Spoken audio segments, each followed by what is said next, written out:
Hello, everybody. Welcome back to Game Day Squad's Women's Aussie Rules Show. If you were here live with us, welcome. Today, me and Bales are going to do the usual. We're going to go game by game, give you the best analysis, show you some of the good matchups, the players maybe to avoid, and some ones to watch. Unfortunately, though, this is the last round of the year. So a little sad, a little bittersweet, but nonetheless, coming in with that same energy and super excited for round 10 of Women's Aussie Rules, and joined with good friend, co-host in Bales DT, in a different setup, in a different country, if you don't mind. Bales, mate, welcome all the way from America. Thanks, mate. Commitment is right up there, I think. I'll pat myself on the back. It's what is it? It's 3:47 a.m. Here in Virginia, which is near Washington DC. So final round, which is good, but I've been sort of in that sort of top sort of few in starter and classic, so I really just want to get the prize cards locked up, to be honest. So I'm partly glad it's the final round. Hopefully get those top 5 spots locked in and everything, so it'd be good. But technically, being 3:47 a.m. on the Thursday, technically you're speaking well my time, so no look to it. Yeah, absolutely, mate. We'll rip in. If you are listening to the podcast in post-production, of course, unfortunately, the first game isn't going to be as relevant because it would have already passed. So hopefully you started some good players. But from game 2 onwards, definitely just keep an eye out and have a listen to the players that Bales and I are going to start. But we're going to start off this show as we normally do. Wait. We're going to What'd you say about the first game? It would have already. People who listen to the podcast tomorrow can't.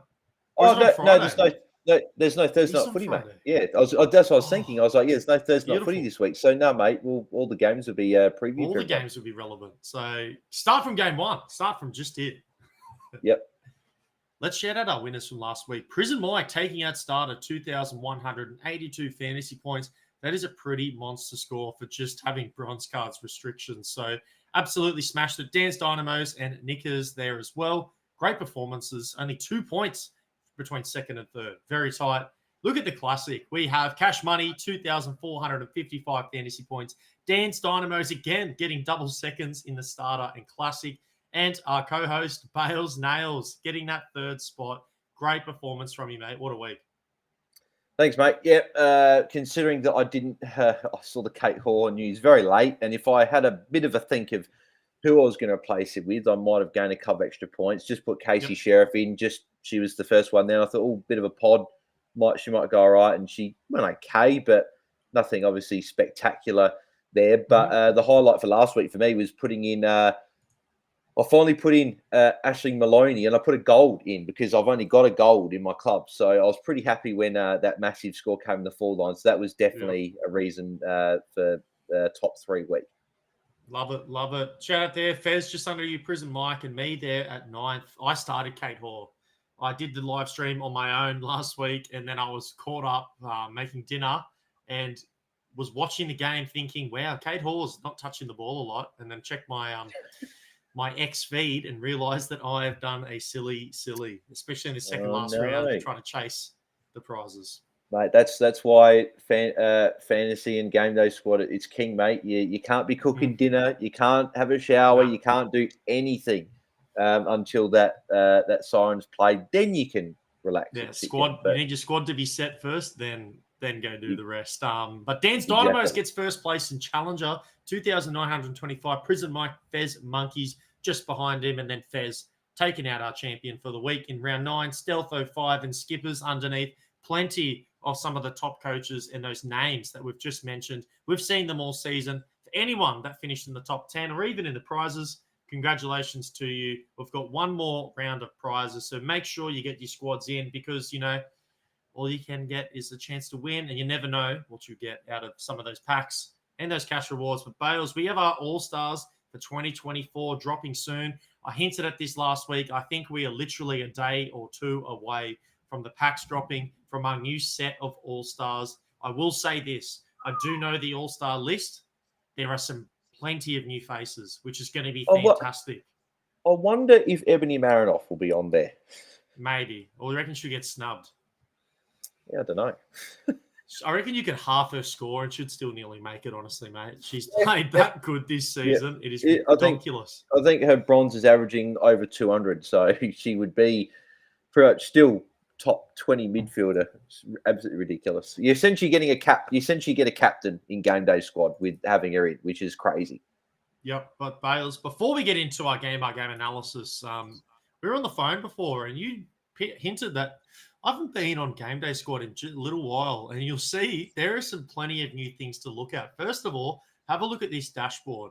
We're giving you game by game going here, and there's a new tab.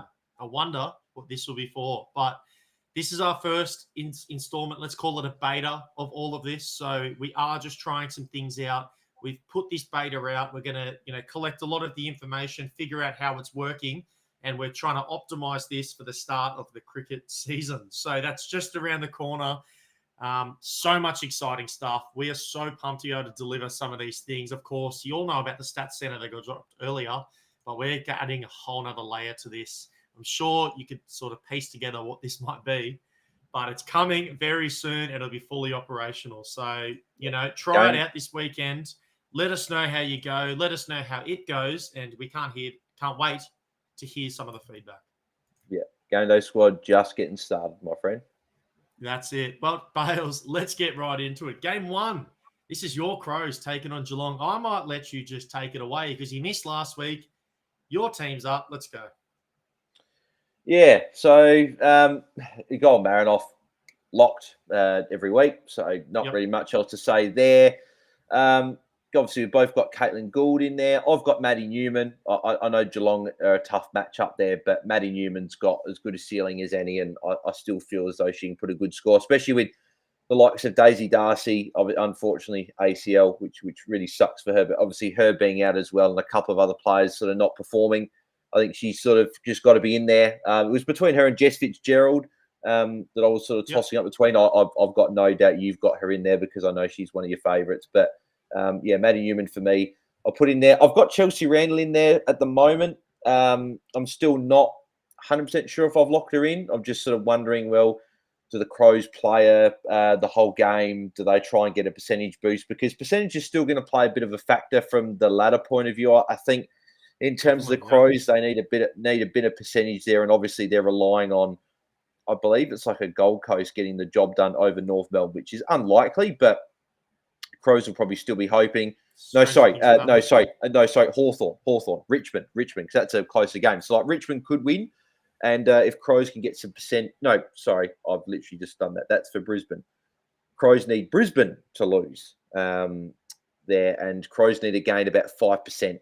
So yeah, so we'll see. But I'm a bit nervous with Chelsea Randall. She could make way. At the moment, she's sitting there. But talk to me about Ashley Maloney, mate. I don't have her in this week. I could have put the gold in, but I'm just worried about the difficult matchup here. Yeah, 8th best according to the season stats here for forwards. I've been banging this drum for a while, man. I've come out and I've said that Aisling Maloney is one of the best forwards in the competition. She's definitely one of the best goal kickers in the competition, that's for sure. And she just continually proves me right. She is just, since I've said get her in your squad, starter, I felt like she's only been getting better. And of course, as you hinted at before, she's coming off her best performance for the season. 141 fantasy points and 6 goals for our superstar, Aisling Maloney. Amazing performance. At this point, I'm honestly looking at her as matchup proof. If you just watch her play, she's a bit of a unicorn, as they might say in sports, where she just has this rare ability, sort of like Anya Tai, where they're just real long, dominant forwards, but they're just so mobile and they're able to use their pace, use their speed, and just burn players, leave them in the dust, and have some really classy finishes as well. You see some of the snaps and some of the creation that she can have just off the boot. I've loved the season she's had. She's given me no reason. And honestly, in a week where I'm sitting 10th for the seasonal comp, I'm actually sort of looking at some key forwards here and just going boom or bust. Starting here with Gould and Maloney, 2 key forwards for their squads. And I'm going to be starting them this week in the hopes that there's a lot of goals this round and they're coming from the players that I'm starting in my forward line. But I feel like even as a base just for Maloney, you can see there, second highest average for Geelong for the season with nearly 90 points now. So that's increased rapidly since that mid part of the year. So super pumped to have her. A little bit nervous to be benching Randall and a little bit nervous to be benching Newman. But I need to do some different things this week. I need to play players that people won't play. And I know that sort of others will. So I'm trying to avoid those 2 players in the hopes that they don't play well and lots of other people are starting them in game day squad. Well, you got to take some, obviously you said some risks, and there's no better place to do it than the forward line, because even most forwards score anywhere from 50 to 80 pretty much anyway. So even if Maloney in tough matchup gets a 40 or a 50, you're really losing much. And as you said, you got to take that risk as well. So like if people watching, if you're ranked outside the top 10 and trying to get inside to get an all-star card, or if you're outside the top 5 and trying to get a prize card, or even if you just want to finish top 20 or whatever, or finish good for the week, you got to put a couple of pods in there as well. The only reason I didn't have Ash Maloney is because I've got a gold. If I had a bronze, I'd probably put it in this week. But the fact that I don't, I think I'll just stick with a few other players.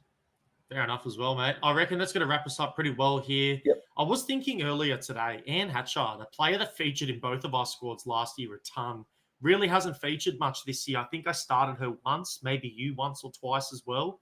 For someone who is just so good at the game and was so dominant in fantasy last season, it's just super surprising to see this season she's had and that she hasn't featured very often in people's squads. And unfortunately, it's sort of for good reason. She maybe hasn't performed to that level.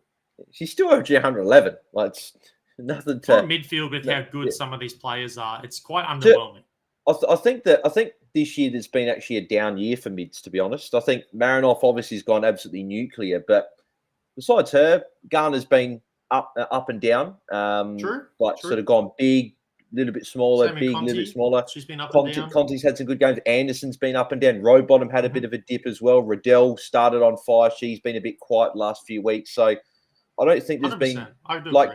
To be honest, probably one of the unsung heroes is probably she hasn't done as much as the high scorer, but Ash McCarthy has just pretty much got ton after ton after ton of being consistent. But again, she's sort of, those ceiling scores haven't quite been there. So yeah, I think in a year. But yeah, I agree. Hatchard's been a tiny bit down this year.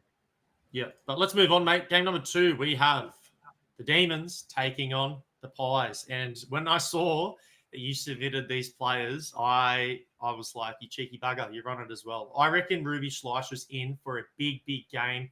I made a short about it this week saying that she's a big start. Get her in your squad. She's playing a ton of time in the midfield currently for the Pies. They really need her to step up, and it's the second best midfield matchup in the entire competition. I just feel like the upside that Schleicher has, like she really hasn't had the season I think we thought she was going to have. But this is one of those matchups to me that she could just go bonkers here. And if you don't have her in your squad, and again, I'm looking at players that have really big boom, and she's definitely going to fit that model for me, mate. She could just go nuts. She could score the ton easily and could see her go even more. So I'm really bullish on Ruby Schleicher this week, and I'm super pumped to get her in the squad for, I think, the second time this season as well. Yeah, can't really add anything else to that, pretty much. You've pretty much said everything I was thinking as well. The matchup, is great. And, I think, again, Daisy Darcy being out as well frees up another spot. And even if she was playing, North Melbourne would have been a tough matchup for Dizzy anyway. So, yes, very tough matchup. 100%. Like this week, and Kate Hoare has been named for Melbourne this week. So I just think that regardless, she's just when she plays, she's a lock. And I think we've got to enjoy her for one last week in our forward lines, because I think based on what I've seen this year, she's going to be a midfielder, a straight midfielder in every format, including game day squad next year. So as a forward, final time to enjoy. Maybe next year she plays more forward than the following year we get it, but for the time being, it'll probably be the last time we see her as a forward for a little bit anyway. Yeah. Enjoy it while it lasts. I couldn't agree more. And just I'll reinforce my Schleicher point. I just wanted to pull up some of her advanced metrics, but CBA's here. Doubling down. Let me read them off. 14, 10, 8, 7, 12, 11, all in a row. So that role has just continually increased. She's just playing so well, and she's been getting pretty much over 20 disposals a game. If she can get her ball on the boot a little bit more, which she has been doing over the past couple of weeks, even better. But I think just as a base and with her tackling as well, fantastic matchup. So pumped to get her in. She had 9 tackles last week, I think. So I think it's a season high. 9 tackles, 6, 7. So in a row there as well. She's in the best form of a year right now. Yeah, and playing the midfield. And again, people probably forget as well. She missed a lot of football. Well, she missed the whole season last year. Missed a lot of football, I think, the year before as well. So it does take players time when they have a serious when they miss a whole year of footy. They have a serious injury. Like we see it in every sport. We see it in the men's football. We see it in NBA, NFL, any sport, soccer, any sport around the world. We see players out for a year.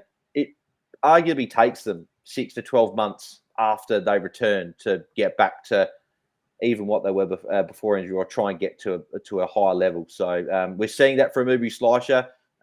So it'd be interesting to see if she's a defender next year, or if she because she played a lot of defence at the study, or she's going to be a midfielder. It'd be very interesting to see. But yeah, I think she's going to finish off with a bang, and I think next year she'll continue on that form.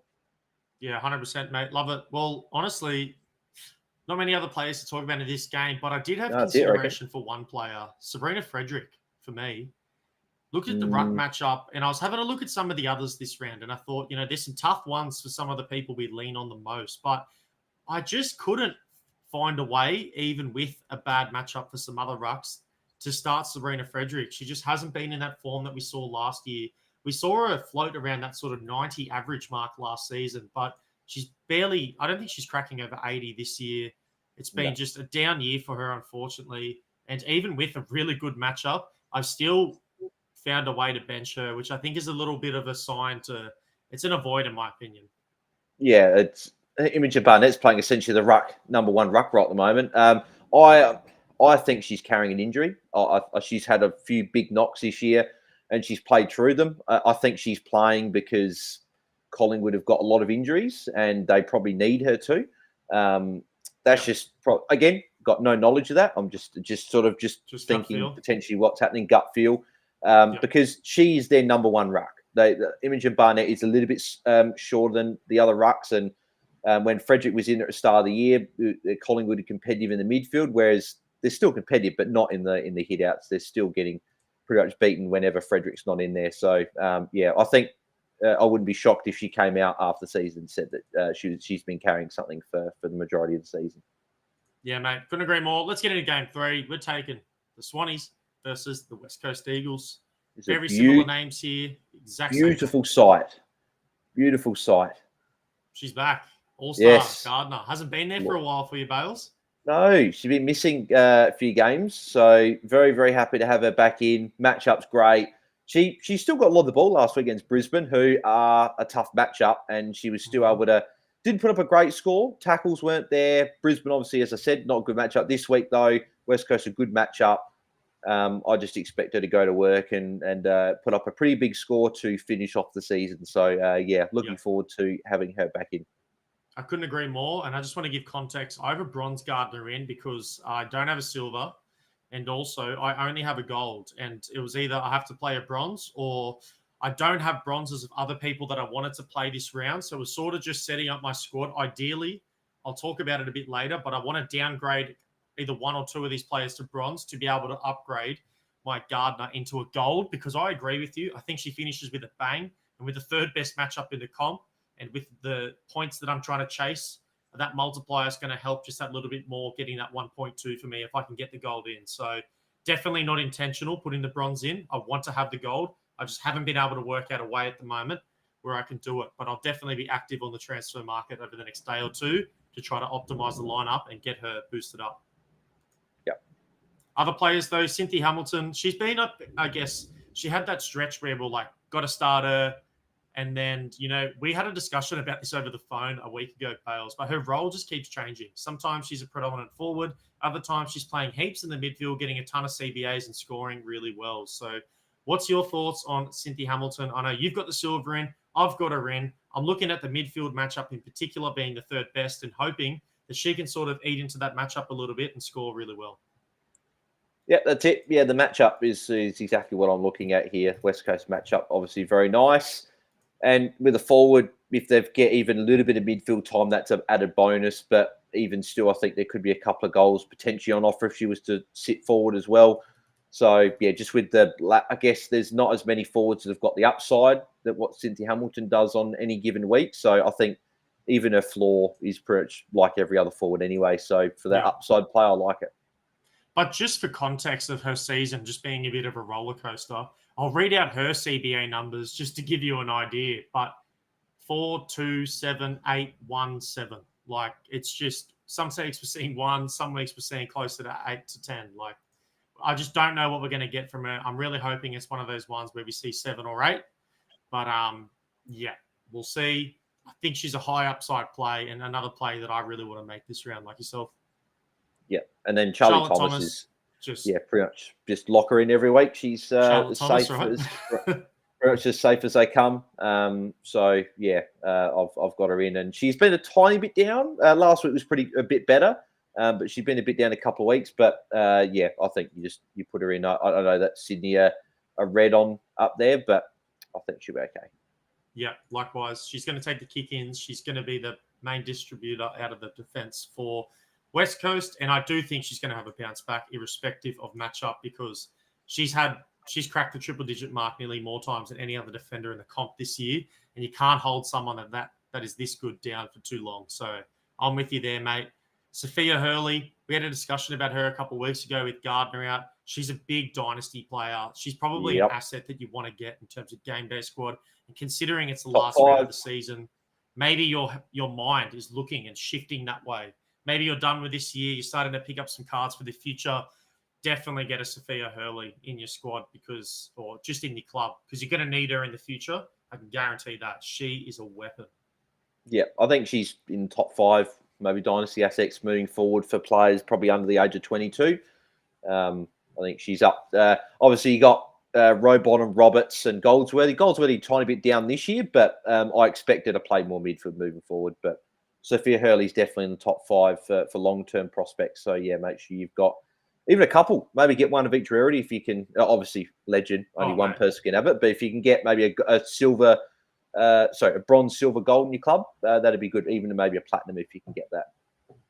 Couldn't agree more, mate. Let's move it on along. Let's get to game 4.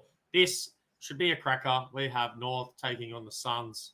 And we put our squads in. And for one of the first times, we have very different looking lineups. And Garner, we both have, and I think she's just one of those players. You got to put her in. I'm going Riddell, and I know she's been in a bit of bad form by her standard, but this matchup is really tasty for me. And I'm hoping that despite some of those woes, that this is the one where she sort of gets it right. And again, I need a high upside play. It's just my strategy this week. And Sheila, so third best matchup in terms of forwards in the competition. And she has, again, a key forward, really big boom and bust. And I'm just going to keep riding this theme. I'm playing key forwards who could just go nuts. And I'm hoping this could be one of the weeks. Like Alice O'Loughlin, more of a ball-dominant player. She sort of pushes up, gets on the wing.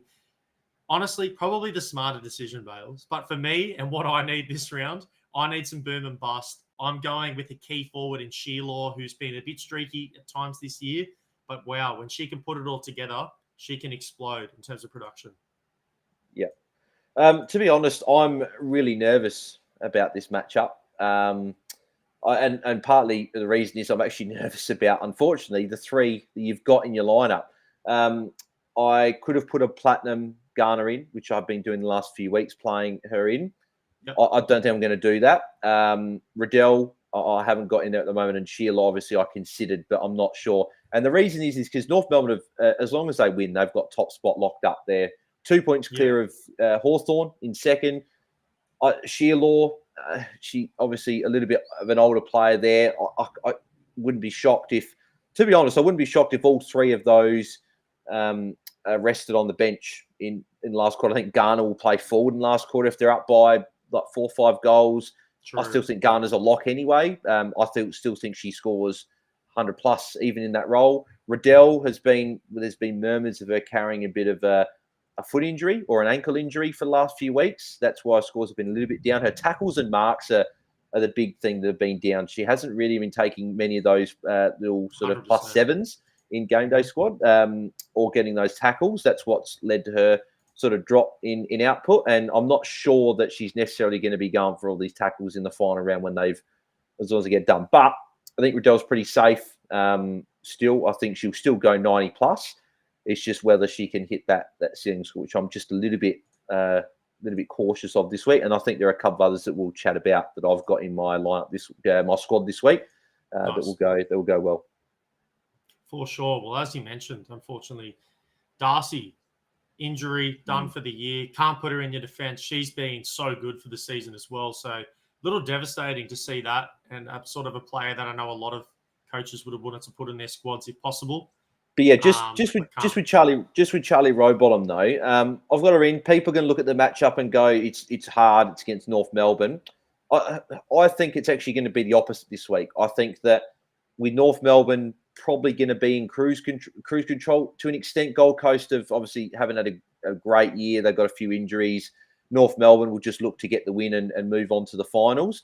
I think we're talking about if Garner and Riddell are resting the last quarter or parts of the game. That means Rowbottom's going to be having easier players to deal with in the midfield. No disrespect to the other players that are in there, but Garner and Riddell are top tier in the AFLW. But Rowbottom, I think, will go well. And yeah, I just think Gold Coast, they've got nothing to lose. Might as well have a crack. So I think they can go quite well. Point. But a smoky, if you want a smoky from this game, if you're looking to swing and try and hit a 6, Mia King could be a option that you consider this week. Obviously, we see her as the top 3 average there.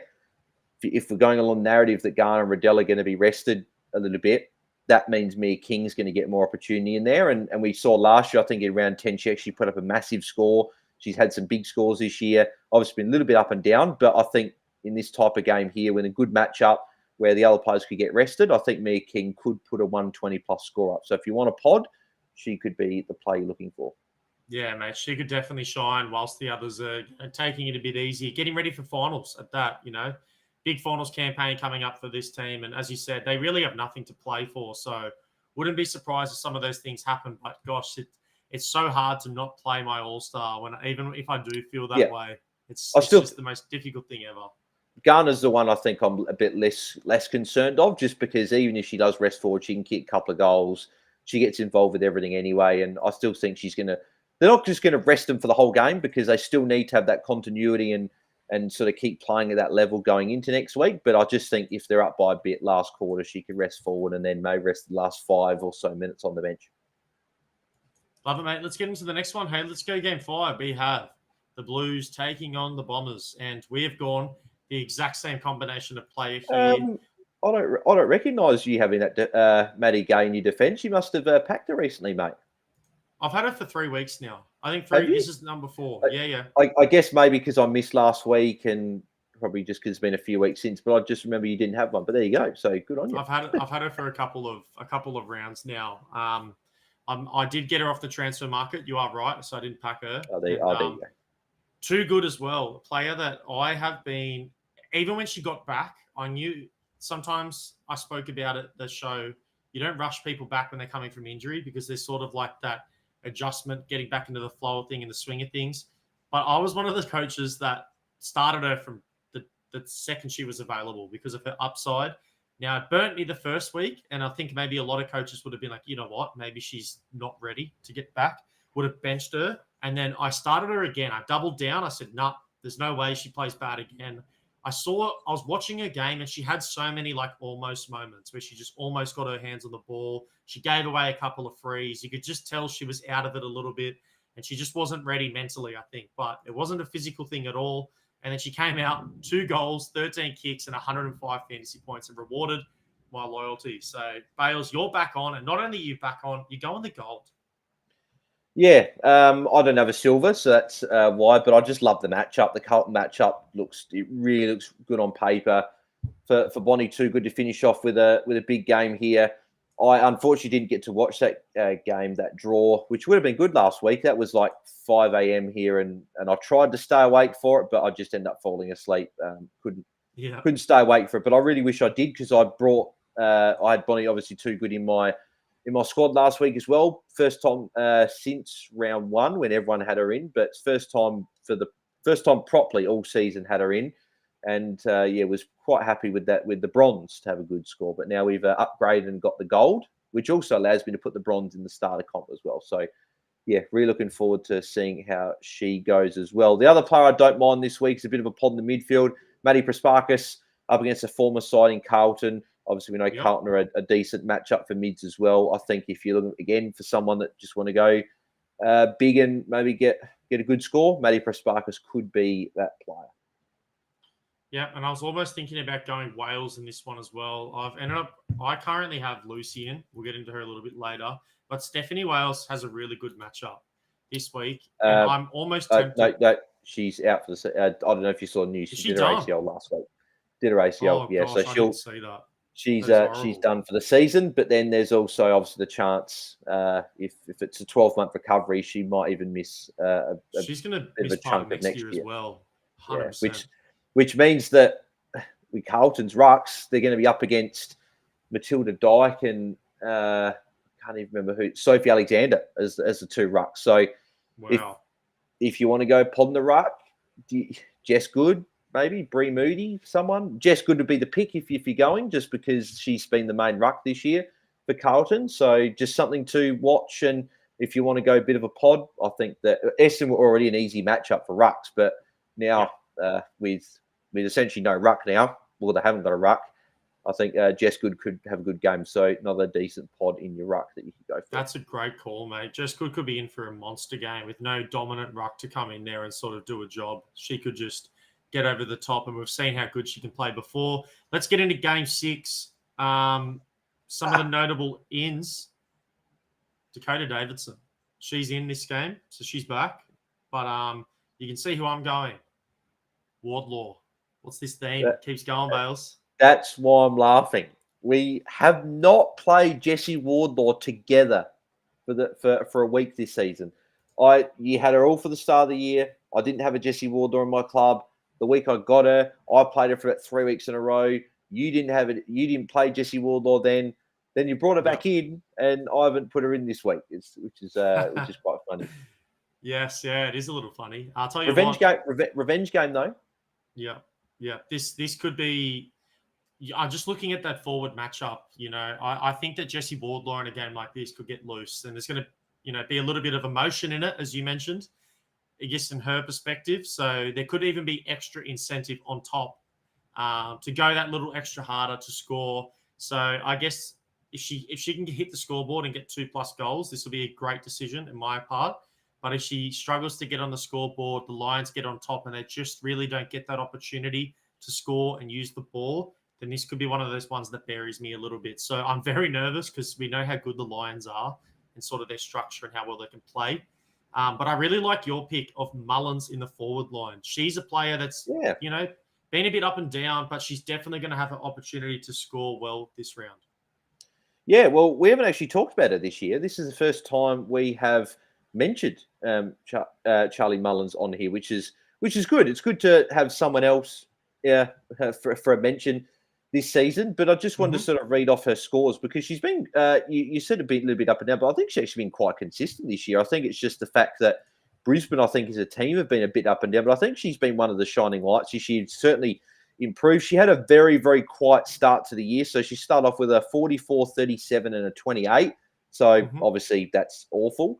But from round 4 onwards, hasn't gone below 63 game day squad points. That's her lowest score since then, which for a forward's pretty good. So she's gone 65, 68, 64, 122, 63, 93, and 88. So really good there. I think the fact that Brisbane Brisbane were who I was referring to before. Brisbane need a percentage boost here because if Richmond then beat Hawthorn, Brisbane can leapfrog Hawthorn in the second spot. So Brisbane are going to be there'll be no resting. There'll be none of that. They need to go full foot down on the pedal and put as many points on as possible. And I think that they will. I think St Kilda have struggled a bit towards the end of the year. So I think that not only Charlie Mullins, but also if you put a Jade Ellinger in your lineup, could go okay. Taylor Smith has been really good. She's going for, obviously, the leading goal kicker award as well this week. I think her and Ash Maloney are pretty close up there as well. So she'll be going for that. And then also Ali Anderson, I think that she could be in for a good game here as well. I was trying to fit a gold in, but just with a few silvers because I don't have some bronzes, just meant I had to make a sacrifice. A bit like you with Gardner, the bronze there, and I've put the bronze Ali Anderson in there. But I'm still a bit nervous about the St Kilda matchup against Brisbane. I know it says up there on the matchup matrix number 1 for mids and forwards, but I'm still convinced that that's someone's put the wrong team in. I'm still convinced because I feel like Brisbane's a much harder matchup, but who knows? Yes. No, I think last week, who did they play? Who did Brisbane play?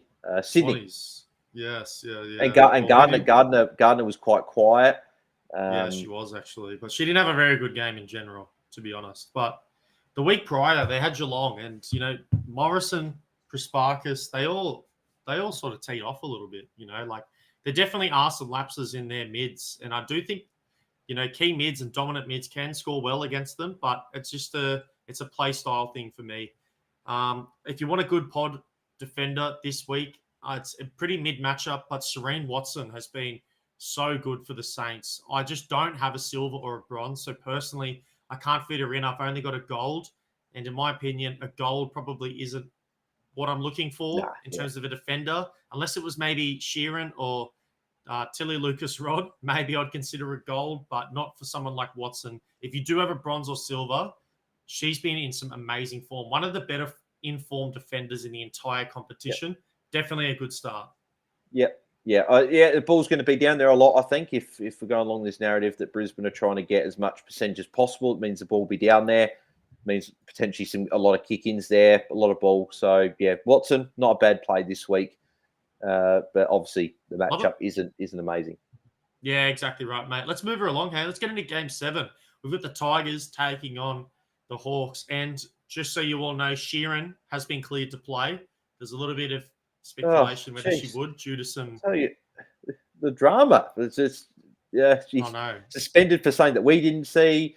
And they obviously went to tribunal. She was obviously let off. And then the AFL appealed her. I honestly thought she was gone both times. I didn't think she was playing.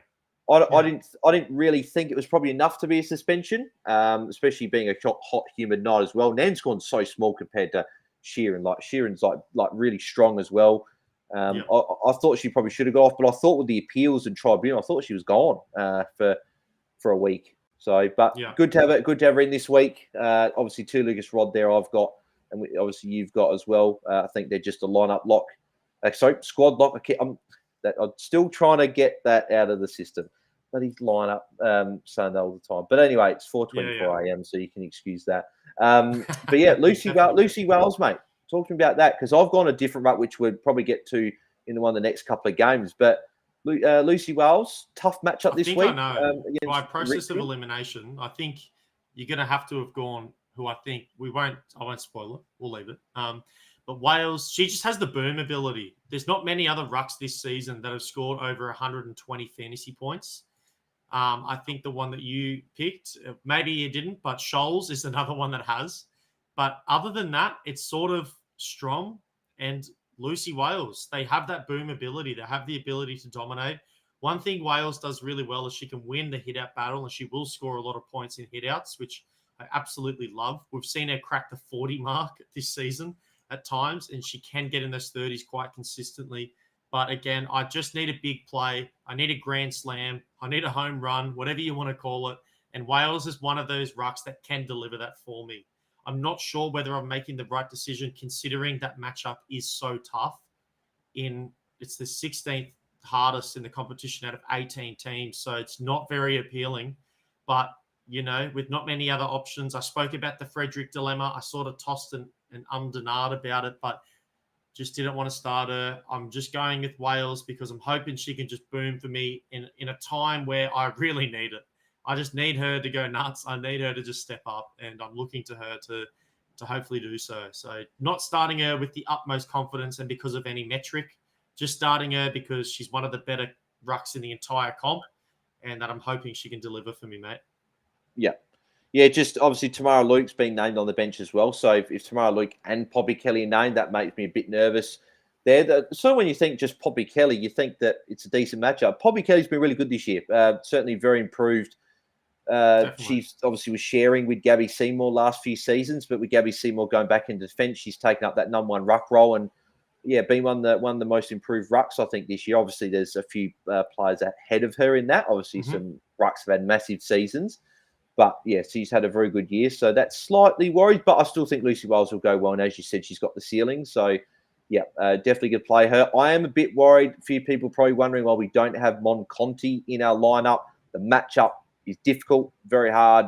Hawthorn, one of the Hawthorn midfield is elite. Yep, one of the four hardest matchups in the comp for mids at the moment is Hawthorn.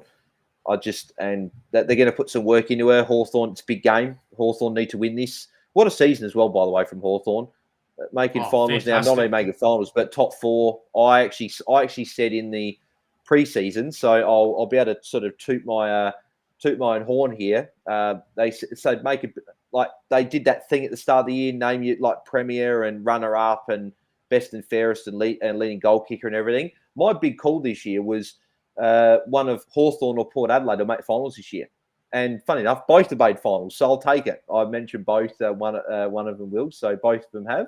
I think that Hawthorn very much improved, and I think that they're not going to let Mon Conti run free. Hawthorn know they need to stop Mon Conti, so they're going to put time into it. Maybe Emily Bates goes head to head with her.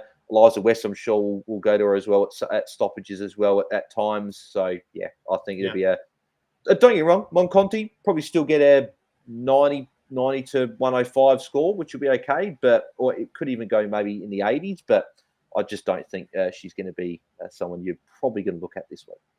Yeah, exactly right, mate. No, I agree. And that midfield, they've got so many good players in it, Hawthorn. So it's not even, you can see there, like Emily Bates, she hasn't really started too much in squads, but years prior, she's been one of the top midfield options. But they have a system, they have a structure. West is in there. They just play so good together. So as you mentioned, I think they're going to game plan this one. They're going to know who the player to stop is. It's Mon Conti, their best ball user. So they're going to put some work into her for sure. Yeah. And a lot of forwards to consider this week. Greta Bodie's back in the team, so she could be someone Bodie is back. I was going to mention that. Yeah, potentially look at. Sorry, mate. And then Anya McDonough as well is also someone you could consider. Matchup, it's okay. Gabby Seymour's a tough matchup, I think, especially for someone like Anya McDonough, because Gabby Seymour's really athletic, so I think she'll be able to keep up with Anya McDonough. But Greta Bodie could be a sneaky one you put in your forward line. Love it, mate. A couple of pods there from Bales. Let's get into game 8. Now, I debuted Parker last week. I got a gold recently in a pack, and I'll tell you what, What a time to get her in. 142 fantasy points, if you Massive. don't mind. And with the 1.2 multiplier of the gold, one of the reasons that I did really well last week was because of her.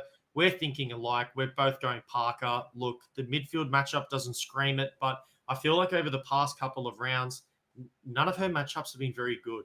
But she's just that good. She's so ball dominant, and she's going to score. She can break 1,000 tackles in one play and still get her boot to ball. She's just that type of player. So I'm not going to look at the numbers, the metrics. I'm just going to trust in my eye and just know that she's one of the best mids in the comp. And in a week where I need an explosion, she's one of the players that could go nuts. So again, sticking to my theme, getting Parker in, because if she goes nuts and I don't have her, it's probably all over. Yeah, exactly. I'm just saying as well, I know I mentioned the matchup matrix with Brisbane. I'm 100% convinced that someone has done something in the database and have mixed up Brisbane and GWS, because GWS are surely not that hard. They cannot be the 17th, 18th, and 18th hardest matchup for defenders, midfielders, and forwards, respectively, because we've seen players like Marinoff go absolutely massive against them. Like Eilish O'Dowd's one of the best matchups for Ruck. So, mate, I reckon we got to put an investigation into this, mate. But mate, we've gone through the numbers, mate. We've crunched them. It's well, the Bowles numbers are saying they're wrong, because Matilda Schultz is the unique player that I've got in this week as well. Nice. Giants are a great matchup for Rucks. Eilish O'Dowd is a good player. Obviously, good first year she's had, but she's not dominant in the hitouts. Whereas Matilda Schultz is. Matilda Schultz is very good at clearances as well. Liv Levicki's on the extended bench. I wonder if Port potentially go without Liv Levicki for this week, just because of the fact that Matilda Schultz is only going to be up against Eilish O'Dowd. Where they do that with Julia Tiku out is another thing. I'm not sure if they will or not, but be interesting to see. But I like Matilda Schultz this week as well. But before we do move on to the other games, that's pretty much all from this game, because not a huge amount of, because Goldsworthy's been poor, you're definitely not playing her. No one really else from Port you're playing. But there's a player in the top 3 averages of Port there. Sinead Goldrick. Sinead Goody. It was close. Sinead and G at the start. Sinead Goody is someone, dynasty asset as well. Consider long-term. She's playing on a wing at the moment, but she will eventually become a player that plays in a lot more CBAs. She did do that against West Coast as well. Yeah, someone you're going to want to own in your club, because she's going to be one of those players I think is going to be hard to come by when she starts really putting it together. And Port as well, low-scoring fantasy team, but that's only going to improve the more seasons they have in the AFLW. So, yeah, one to put on the watch list for dynasty assets. Love it, mate. Alrighty, let's get into our last matchup. The last game of the season as well that we're going to do together. Loading up. Freo and the Western Bulldogs. Now, I've taken some swings. It was funny when you mentioned McCarthy before, because I knew I was starting. I like it. I knew you weren't going to expect it either, but I need to look at different mids. Yeah. And she's one of the players that she's been consistently good. I get your point, because she really doesn't have the same boom potential as some other mids, but back-to-back games with 130 fantasy points, she definitely can boom, and it's a pretty good matchup for her this week in the Bulldogs. So I'm going to go here. Freo, they're definitely going to want to win this game. They're on 28 points right now, tied with the Crows, so they're going to have a bit to play for in terms of placement, in terms of where they want to be. What a season! What a season by Freo! Just like probably one of the Bowers, but everyone might have written them off at that point already. I'd written them off even before the season started, because new coach, they obviously Bowers not there this year, and Stannett knee injury before the season started. She's out. But obviously hasn't played all season. And Anya Ty, their best forward, went down mid-season with an ACL injury, which again just bad injuries hitting Freo. But they've done so well. Ash McCarthy's been a fantastic pickup. Gabby Newton's been a fantastic pickup. We've both got her in. I know we were a bit worried pre-season about, could Gabby Newton be a fantasy option for us, moving teams, what role is she going to play? She's been fantastic playing as this hybrid midfielder role. That's been fantastic. So she's been great. Mim Strom, the All-Australian ruck, there's no debate about that. She's had a fantastic year as well. I have a feeling that you can lock her in for our All-Star squad coming out this year. Oh, yeah, exactly. All-star, All-Australian. It could even be top 10 in the AFLW best and fairest as well, because I think she'll poll a lot of votes for Freo there, along with Ash McCarthy. So, yeah, she had a fantastic season. Yeah, love it, mate. Let's talk about someone you don't have, and I do. You've had her in every week, I reckon, the last few weeks. Not every week, but yeah, over the past couple I have. And there was one big factor is that she had a big increase in CBAs. There's a hole that needed to be filled, and it looked like Jessica Fitzgerald just plopped straight in. But over her last 4 performances, she's had double-digit CBAs in every single game. She's averaging anywhere between 80 to 90% time on ground as well. So not only are you playing 90% of the game within this new role, but you're playing in the midfield for the majority of it. It's led to her just going nuts in terms of her kicks. Her kicking numbers went from 9, 7, 8 to start the year to her last games being 16, 14, and 10, and just kicks alone. And in one of those games, she also had double-digit handballs. So she's getting her hands on the footy a ton. She's a really, really good option for defense this week. And I've just been starting her with so much confidence, knowing that her role's going to be there in terms of the midfield time. And, you know, in a neutral matchup this week, I think with the upside that she has, irrespective of being neutral, she's been getting about 20 disposals a game over the past couple of weeks. And that's been like a lock for her. So she's locked into my squad for sure. She's been one of the big surprises for me and a really good person to lean on in my defense. But unfortunately, like some other players we've spoken about before, this might be one of the last weeks we can enjoy her being in this role, because she'll probably be a midfielder next year. Potentially, yeah. She played a fair bit of defence start of the year as well, so something to watch. But yeah, she's really sort of picked up the mantle since Ellie Blackburn's been out. That's really sort of been where she's got this midfield bump as well, along with Izzy Pritchard as well, who's been good. Obviously, their top averaging player besides Ellie Blackburn for the season. So, yeah, Jess Fitzgerald's had a fantastic season as well. We talked about in the preseason as well about someone that may have a few CBAs, but we expect her to play defence. But Elizabeth Georgia-Stathis could be someone you look at potentially this week. Decent matchup with Jess Fitzgerald now not playing defence, and Lauren Arend's obviously injured. Georgia-Stathis has been the main beneficiary of that, so she could be someone. But then along with Emma O'Driscoll as well. Bulldogs, we can see they're the best matchup for defenders. Emma O'Driscoll as well could be someone that could go quite well. So another pod that people out there could consider for their squads this week. Love it, man. But that's, I think, just about going to do us. No one really else you're going to want to consider from this sort of the players. I've loaded up. So those 4 players probably you want to maybe consider. But Bales is playing that little bit safer. He's going strong. He's going Newton. You've been really big on Newton for a while now, and she's been rewarding you with some great scores. Thank you. I've drafted her in the our draft in the preseason, so I'll take that. But yeah, obviously we've both got Mim Strom bronze as well this week. So no gold, no silver, no extra salary this week. Yeah, just think that the Edmonds matchup, it's hard to say caps Mim Strom because she fills out other stat lines, but it's not as easy a matchup as probably what we might have thought, because I thought Edmonds was going to be out for the season when she did that ankle injury. I thought she was going to miss a few weeks, which would have meant she'd miss this game. But yeah, Edmonds, tougher matchup. I just wonder, and plus as well, just with a few silvers and not having bronzes, I need that salary as well. So yeah, but Mim Strom still a lineup lock regardless. For squad sure, lineup, mate. squad lock. Sorry, my bad. Squad lineup. Yeah. Cal left a message for you. Just tuning in, Bales. How are you awake? Respect the grind. Yes, all the way from America, ladies and gentlemen. Had to deliver you your last fantasy show, the preview for the season. Bales is in the hunt for a prize card. Look, let's go over our squads. If you're going to trust anyone out of us two, trust this man right here. Have a look at this squad. He's been destroying it all year, playing so well. And here again, he's looking to secure 2 prize cards in the last round for game day squad. Fantastic stuff, mate. We spoke about all these players already. Love your work. And there you can see weekly 3, seasonal 4. For me, the Zeus Cannons, weekly 9, season 10, played a player down last week. I'm devastated.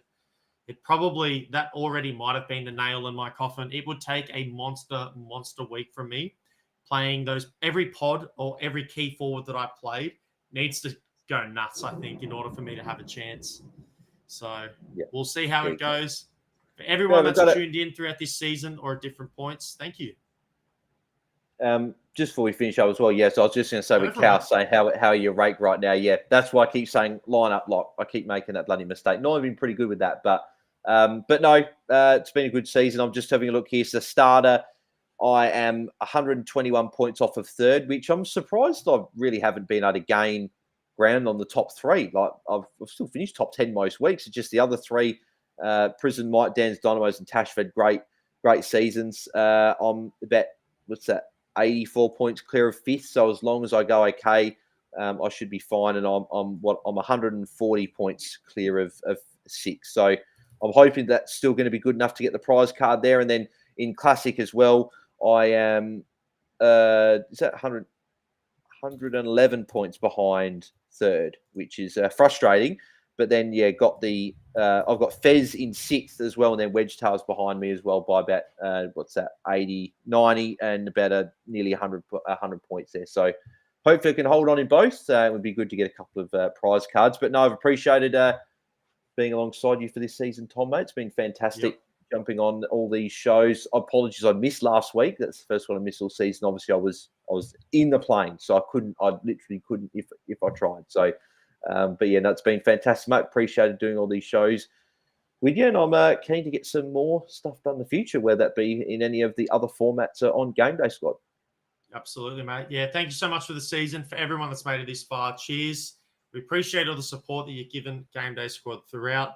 And of course, if you just tuned in, I've just seen an influx of viewers. You can go back and watch once I've clicked end stream. Just click the link there on X, or if you're looking on YouTube, just go to Game Day Squad's YouTube channel, and you'll be able to watch all of our analysis that we just went through. We went game by game. We gave you all the best matchups. We pulled up all the data to help you set the winning squad. So with that all being said, you can see there on the screen, last show of the season, all stars are being dropped very, very soon on Game Day Squad. Keep your eyes peeled on our socials for when that happens. But until next